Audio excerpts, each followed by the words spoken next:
क्या 2026 में भारत में भयंकर मंदी आने वाली है?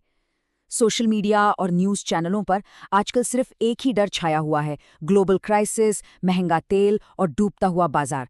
हर तरफ बस बेचैनी का माहौल है। लेकिन क्या वाकई नौकरियां और जीवन भर की बचत खतरे में है?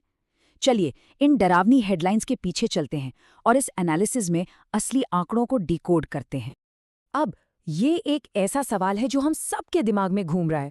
डर लगना बहुत ही स्वाभाविक है, लेकिन देखिए, डर और असली डेटा के बीच ना एक बहुत बड़ी लकीर होती है। आज हम सारी अफवाहों को बिल्कुल किनारे रख देंगे, सिर्फ और सिर्फ पक्के तथ्यों और ग्लोबल रिपोर्ट्स के आधार पर ये समझेंगे कि हमारी अर्थव्यवस्था असल में जा किस तरफ रही है। तो सबसे पहले आते हैं मंदी और सुस्ती पर। अक्सर लोग अर्थशास्त्र के इन भारी भरकम शब्दों में कंफ्यूज हो जाते हैं, इसलिए इनका असली फर्क समझना बहुत जरूरी है। एक बात बिल्कुल साफ कर लेते हैं, टेक्निकल भाषा में मंदी यानी रिसेशन का मतलब होता है देश की कमाई का लगातार 2 तिमाहियों तक घटना या माइनस में जाना। लेकिन भारत में ऐसा बिल्कुल नहीं हो रहा है।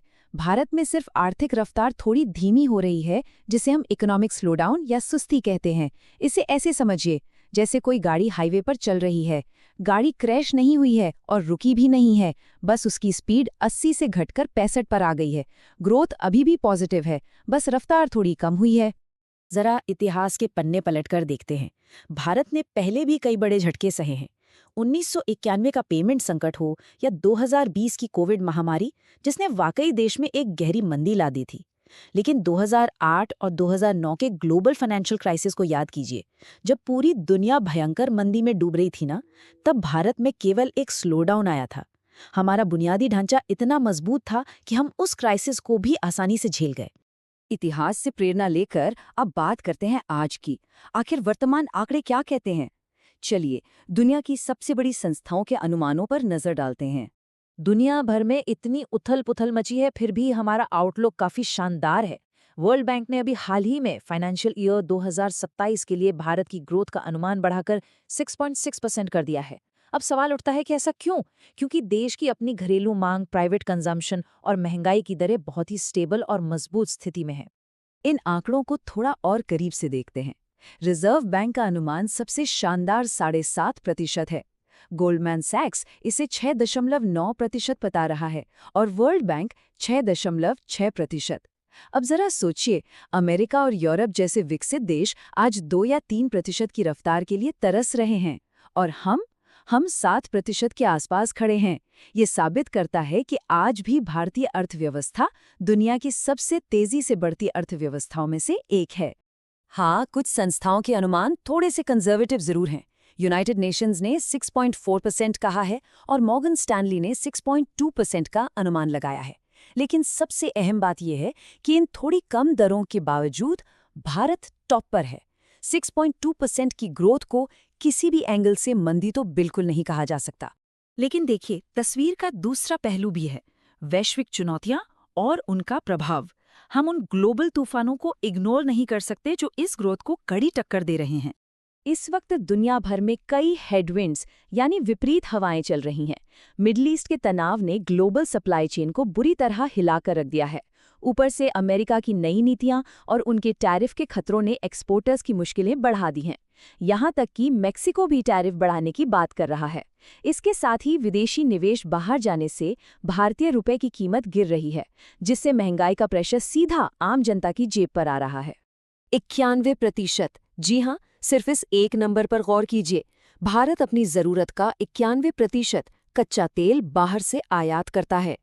जब दुनिया में युद्ध होते हैं तो तेल $95 प्रति बैरल तक पहुंच जाता है, और तेल महंगा होने का सीधा मतलब है ट्रांसपोर्टेशन महंगा, फैक्ट्रियों की लागत ज्यादा और आखिर में आम जरूरत की हर चीज महंगे। असल में यही वो सबसे बड़ा रिस्क है जो ग्रोथ में सुस्ती ला सकता है। पर घबराने की जरूरत नहीं है। इन सारे ग्लोबल झटकों से बचने के लिए भारत के पास अपना एक मजबूत सुरक्षा कवच भी है।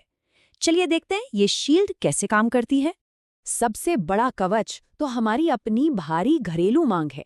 अच्छे मॉनसून से ग्रामीण भारत में खरीदारी बढ़ी है और शहरों में तो लोग जमकर गाड़ियां और सामान खरीद ही रहे हैं। ऑटो सेक्टर में जीएसटी की कटौती ने भी बढ़िया काम किया है।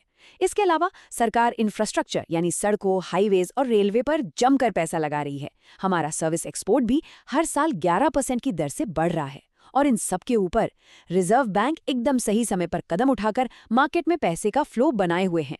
यही वजह है कि हम काफी हद तक सुरक्षित हैं। तो अब सवाल ये है कि इस माहौल में रणनीति क्या होनी चाहिए, निवेश को सुरक्षित कैसे रखें। चलिए सही इन्वेस्टमेंट स्ट्रैटेजी को समझते हैं। अपना पैसा सुरक्षित रखने का रूल एकदम सिंपल है। पहला, डाइवर्सिफाई कीजिए। सारे अंडे एक ही टोकरी में मत रखिए, अलग अलग सेक्टर्स में निवेश करें। दूसरा, डिफेंसिव सेक्टर्स पर फोकस करें, जैसे एफएमसीजी या हेल्थ केयर। दुनिया में कितना भी बड़ा संकट क्यों ना आ जाए, लोग दवाइयाँ और रोजमर्रा का राशन खरीदना तो बंद नहीं करेंगे ना। और तीसरा, बाजार में जब भी उथल-पुथल हो तो सोना और हाई क्वालिटी वाले सरकारी बॉन्ड्स हमेशा एक सेफ ऑप्शन साबित होते हैं। तो निष्कर्ष बिल्कुल सीधा है दोस्तों, घबराने की कोई बात नहीं है। आंकड़ों के हिसाब से 2026 में भारत में पूरी तरह से मंदी आने की संभावना न के बराबर है। हाँ, दुनिया भर के तूफानों की वजह से रफ्तार थोड़ी कम जरूर हो सकती है, लेकिन अर्थव्यवस्था की बुनियाद बहुत मजबूत है। असली सवाल मंदी का नहीं है, बल्कि ये है कि हमारी घरेलू ताकत इन ग्लोबल झटकों को कितनी आसानी से पार कर लेगी। बस थोड़ी समझदारी से फाइनेंशियल प्लानिंग करने की जरूरत है। अगर ये एनालिसिस सही लगा और कुछ नया जानने को मिला, तो इस एनालिसिस को लाइक करें और चैनल को सब्सक्राइब जरूर करें।